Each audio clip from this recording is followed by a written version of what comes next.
Boa noite, meus queridos irmãos, e nós vamos dando andamento ao nosso estudo do Núcleo de Estudos Psicológicos da Joana de Ângeles, o livro Espelhos da Alma, uma jornada terapêutica, e nós vamos partindo para o capítulo 10, já no finalzinho dessa obra maravilhosa. Ele vai até o capítulo 12, né? Então tem somente mais 2 capítulos para que a gente possa terminar. Mas antes de dar início, nós vamos fazendo a nossa prece, pedindo aos nossos benfeitores espirituais que possam estar presentes nesse momento de estudo, de reflexão, nesse autoencontro que nós nos propormos a fazer para estarmos dentro do processo evolutivo, da nossa reforma íntima, de tudo aquilo que pode nos agregar, nos lapidar como diamante brutos que somos e que temos muito que aprender, principalmente sobre nós mesmos. Que assim seja, graças a Deus. Bom, nós vamos falar hoje, né, o capítulo 10, Joana vai abordar no título Os Caminhos do Envelhecer e do Morrer. E aí o capítulo já começa, né, com uma pequena frase do nosso querido Fernando Pessoa, que diz assim: assim vivi, assim morri, a vida, calmo sob mudos céus, fiel à palavra dada e à ideia tida, tudo mais é com Deus. Fernando Pessoa. Bom, quando a Joana propõe para a gente, né, falar sobre os caminhos do envelhecer e do morrer, nada mais ela está nos convidando, né, a olhar como que nós estamos, né, como o nosso planeta vem se comportando, como nós estamos envelhecendo. Nós estamos aceitando isso? Não estamos aceitando isso? Como que o ser humano, né, em si, se comporta com o envelhecer? E assim como o nosso planeta, né, ganha ali idade e vai envelhecendo, a nossa população de idosos também vem aumentando, né, proporcionalmente. Dentro de pesquisas ali, estima-se, né, que no ano de 2050, quando nós chegarmos lá, as pessoas com mais de 60 anos representarão 32% da população mundial, triplicando dos 705 milhões atuais para quase 2 bilhões. Imaginem isso, né? O estudo foi realizado pela ONU sobre o envelhecimento da população mundial.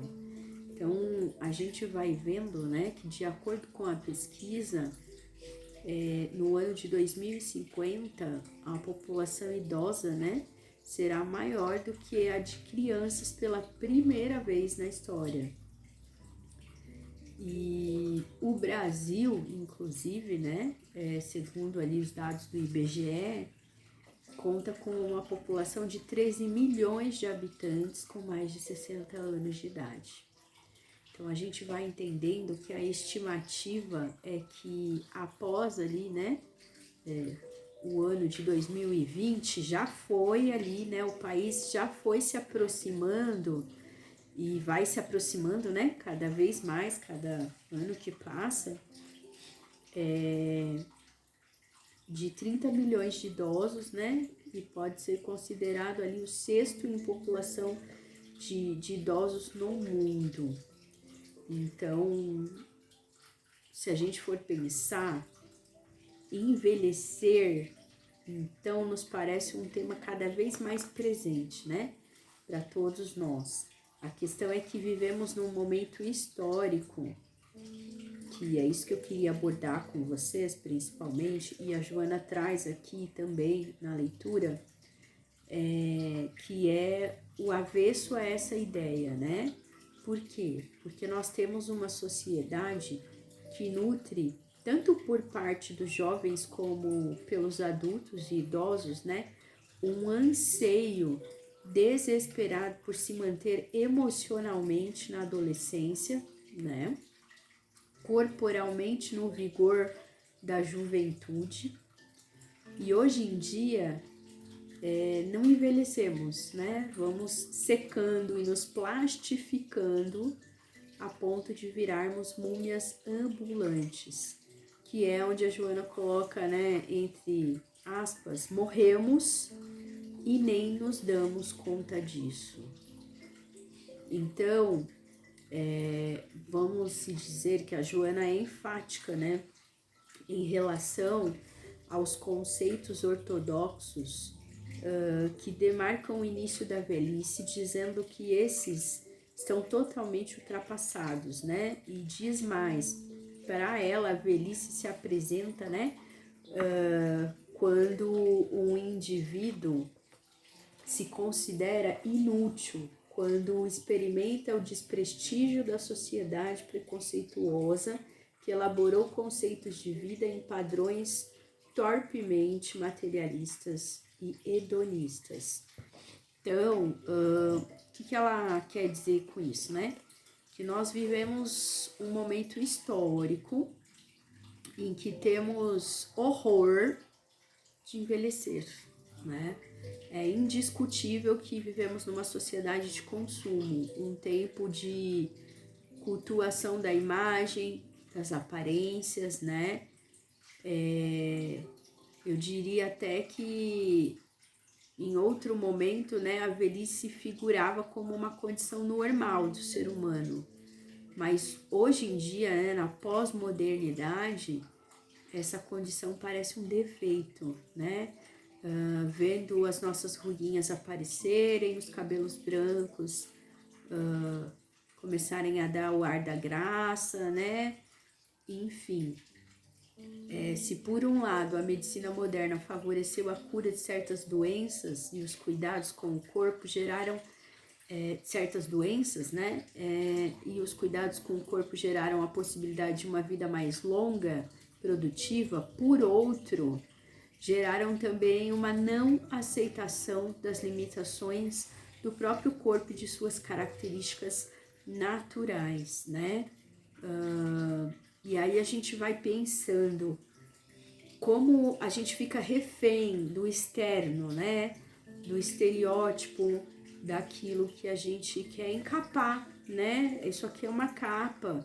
E por mais que a gente tenta querer manter ali, né, esticada, rejuvenescida, nós esquecemos de olhar para dentro, né? De entendermos que tudo que ultrapassa os limites ali vira um excesso, né? O desafio, então, é como nos encaminharmos para a velhice e morte numa sociedade onde somos estimulados a nos manter longe dessas imagens. O que significa envelhecer e morrer para essa sociedade de extremos e enormidades sustentadas pelo apelo consumista? O que uma psicologia espírita pode oferecer para entender tudo isso, né? Que diretrizes devemos seguir e aonde podemos encontrar apoio para esse período profundo e trabalhoso do entardecer da idade? Tudo isso faz a gente refletir, né? Faz a gente pensar. Talvez os inúmeros efeitos do período que antecede a velhice nos fazem projetá-la como uma ameaça negativa, né? Numa sociedade ali heróica, toda voltada para a tarefa, realização, sucesso, desempenho, a chegada da vitalidade, passam a ser realmente um cenário muito assustador. e acabamos interpretando o envelhecer, né, como um processo de perda de autonomia, e isso nos dias de hoje é conflitante, né, para não dizer ali enlouquecedor, porque a gente precisa trabalhar muito a aceitação, né? É uma ilusão achar que a velhice é uma perda da autonomia. Pode ser a perda do controle, do poder material, dos valores regentes, né, da sociedade, da aparência, mas não a perda da autonomia, né? Pelo contrário, a passagem dos anos pode e deve ser ali o fortalecimento da autonomia de si, da alma, né? Não do corpo, da beleza. Não a gente ficar refém e escravos, né? Dessa parte externa. Então, refletindo sobre a terceira idade, né? A Joana, ela refere que deve apresentar sabedoria, deve representar sabedoria, riqueza decorrente das experiências, período próprio para repouso, né? Sim, é uma época de muitas mudanças. E quanto mais negamos, né, o sentido do amadurecimento, quanto mais estivermos voltados para uma vida literal e concreta, vivendo apenas o lado material, né, da nossa realidade, mais assustador e difícil vai ser esse processo, né? Por isso, dissemos que a proposta é fortalecer a consciência para que se possa enfrentar a verdade e mais, estar em paz com ela, né? Mas estamos acostumados a viver na escuridão da nossa própria realidade, né? Engolidos pelas fantasias do nosso egoísmo, nos acostumamos com o preto mais preto que o preto, ou seja, né? Nosso fundamentalismo egóico que evita crescer e impõe a sua necessidade.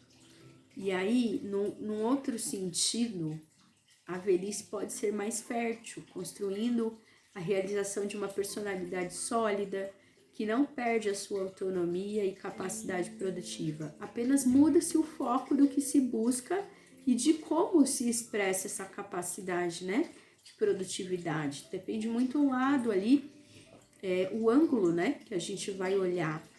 O envelhecimento não é simplesmente um processo físico, mas um estado de ânimo, né? A questão do envelhecimento passa, então, muito mais por uma atitude mental do que por uma perspectiva biológica. Como diz um provérbio russo, o peixe começa a feder a partir da cabeça, né? Então, temos duas imagens da velhice, sendo que as duas enfrentam a mesma realidade em relação ao que significa envelhecer. Uma delas é a visão materialista, voltada para o consumo e para o corpo. Nessa ideia, né, é na velhice que recai de forma mais intensa o isolacionismo, né, da sociedade contemporânea, principalmente, né, aquela coisa que idoso tem que ficar em casa, ali fechado, como se fosse um móvel, né, antigo ali, que acaba sendo esquecido, vamos dizer assim, né, que não tem mais serventia. O afastamento do mundo do trabalho, única condição de expressão de valores humanos, né, da vida social, do lazer, isolados no próprio espaço doméstico, nas possibilidades nas suas possibilidades, né, de contato e apropriação do mundo, encontram-se totalmente reduzidas. Então, dentro dessa perspectiva, né, encarar a face da velhice, passando pelo corpo, né, em uma sociedade como a nossa, é vivenciar o estranhamento desse outro que habita em nós, né, porque a gente passa a se desconhecer, né, a nos acharmos estranhos, né, a nos estranharmos. E se nos ocuparmos da velhice através da biologia apenas, ficaremos deprimidos e assustados mesmo, né? Precisamos nos libertar da ideia que somos criaturas fisiológicas e, portanto, pensar sobre nós mesmos pela referência do corpo, né? Essa teoria nos condena a sermos vítimas da idade. Para compreender o envelhecimento, precisamos de algo mais. A biologia não é o próprio corpo, e sim uma maneira de descrevê-lo. O envelhecimento é como uma transformação em beleza. O que fica velho não são apenas as nossas funções e órgãos, né? Mas toda a nossa natureza, ou seja, a velhice é o encontro com a pessoa que viemos a ser e já éramos há anos. A velhice é a emergência do caráter. O que condena a velhice é a feiura, né? Não é a velhice em si, mas o abandono da alma que provoca essa feiura. Como disse Aristóteles, né? A beleza da alma é mais difícil de ser vista do que a beleza do corpo. E isso a gente traz até mesmo, né, para as relações tão superficiais que nós temos hoje em dia, né? Que somos escolhidos também por aquilo que vestimos, aparentamos, pelos status que temos, né? Então, uma forma na qual a alma encontra sua base essencial, também como Jung diz, nada é perturbado, nem interna nem externamente, pois a continuidade da pessoa resistiu à corrente da vida e do tempo. Como em cada fase, nossos últimos anos tomam certa forma e mostram certas características. Considerando os sintomas que vivemos atualmente, né, em que a referência de elegemos as nossas vidas é a material e o culto do corpo perfeito e jovem, a velhice acaba tendo que assumir o papel da sombra, né, em relação ao ego, porque a gente coloca isso lá, né, nesse lugar.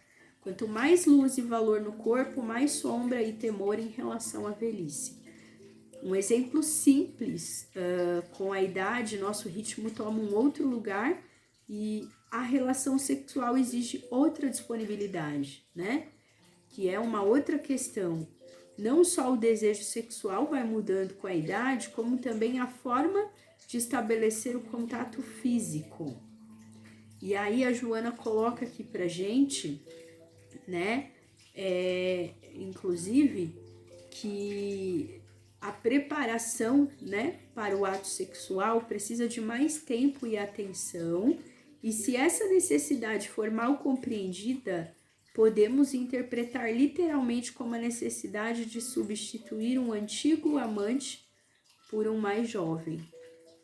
Como bem nos coloca Jung, né? O idoso que recusa envelhecer sofre da mesma incapacidade psicológica do jovem que não quer assumir a vida adulta. Então, que a gente possa entender, né, que o resultado pela nossa teimosia em ficarmos fixados no passado é um jogo onipotente, que resulta em sucessivas humilhações. Idosos sem paciência, com raiva da vida, rabugentos, né, mesquinhos, azedos, impositivos. Dentro desse quadro, o envelhecimento surge com a proposta de quebrar com a imagem onipotente do ego, pressionar o indivíduo a sair de um enfoque material e exterior para um olhar para dentro e espiritual, confrontar-se com a sua imagem interior. O envelhecimento revela o caráter, estabelecer uma nova consciência e o compromisso para um novo paradigma, uma preparação para a morte, né?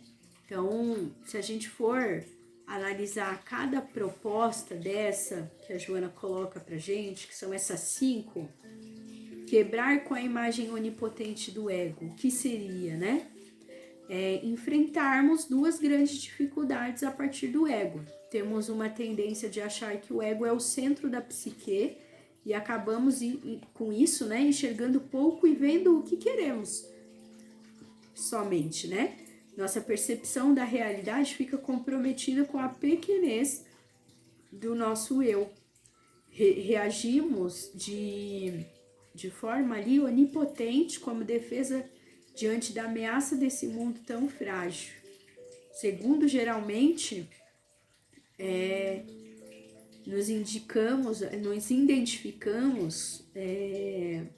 em grande parte com a persona, né? Ou seja, com os valores coletivos do mundo. Com isso, nossos valores tendem a ser superficiais e as nossas vidas sustentadas por referenciais externos, né? E isso só aumenta nossa fragilidade e a necessidade de se apegar rigidamente a esses valores. E aumentando, né, nossa defesa onipotente. Então, a gente precisa entender que isso precisa ser muito trabalhado, né? Nós precisamos aprender a envelhecer, né? E o segundo, que é pressionar o indivíduo ao sair de um enfoque material e exterior para um olhar para dentro e espiritual, com a vida em seu curso, vamos nos acostumando com os apelos necessários da juventude e das conquistas para estarmos no mundo, né? E como acreditavam os gregos, esquecemos nossa vocação e viramos as costas para o nosso daimon, né? Nosso anjo tutelar que nos ajuda a seguir a rota do nosso destino. Somos anestesiados pelas tarefas infligidas pela vida e pelo escafandro do corpo. Perdemos o enfoque espiritual da vida e com isso nos embaralhamos com a realidade externa, vivendo uma vida voltada para fora, né? Então, que a gente possa compreender muito sobre como nós podemos, né, reconhecer esse nosso envelhecimento, né? E que movimento que a gente vai escolher? Um movimento para baixo, quando o corpo começa a despencar e ali a gente vai se abandonando, né? E simulando essas questões mesmo ali de descontentamento, né? Ou a gente entender, né? O movimento de maneira que nós ficamos muito mais amadurecidos, muito mais ali para dentro, né? Dentro de um autoencontro mesmo, que nos leva a ter experiências referenciais, né? Tudo aquilo que foi adquirido dentro de um trabalho duro e que nos resulta conquistas, né? E não perdas. Também tem a questão de a gente se confrontar com a nossa imagem, né, interior, e o envelhecimento revela o caráter ali, que a gente vai também, em nossas vidas, a gente vai trazendo imagens internas de alma, né? São imagens essenciais que revelam nossas qualidades e que são matéria-prima que motiva a nossa vocação. Elas traduzem ali o nosso mito pessoal, vamos dizer assim, dando significado à vida e o sentido da nossa existência, né? Assim que o envelhecimento acaba nos trazendo, né? Muito mais ali desenvolvimento da personalidade, o próprio discernimento, né, das coisas, a própria questão de nós compreendermos muito mais.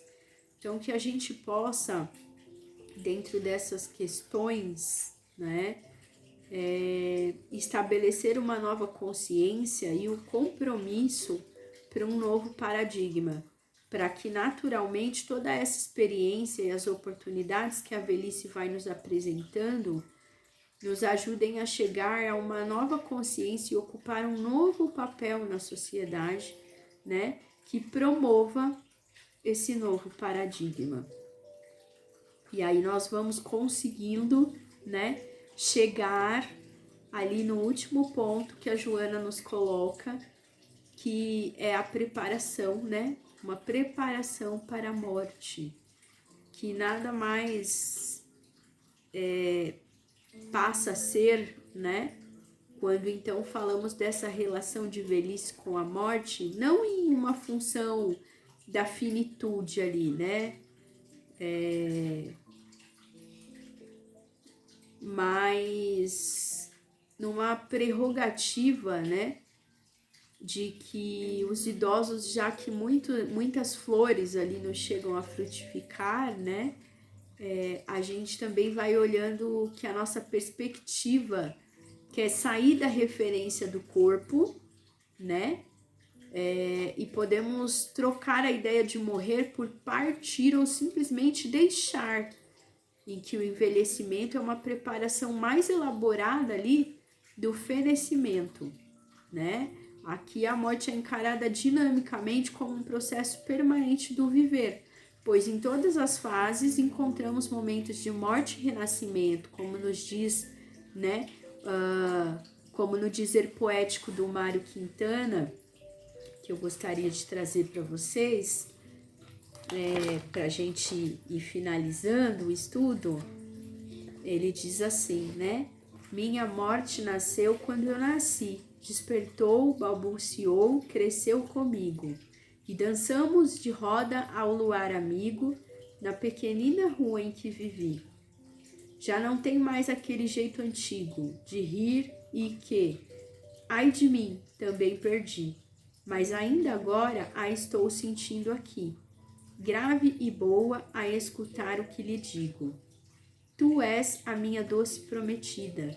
Nem sei quando serão as nossas bodas, se hoje mesmo ou no fim de longa vida.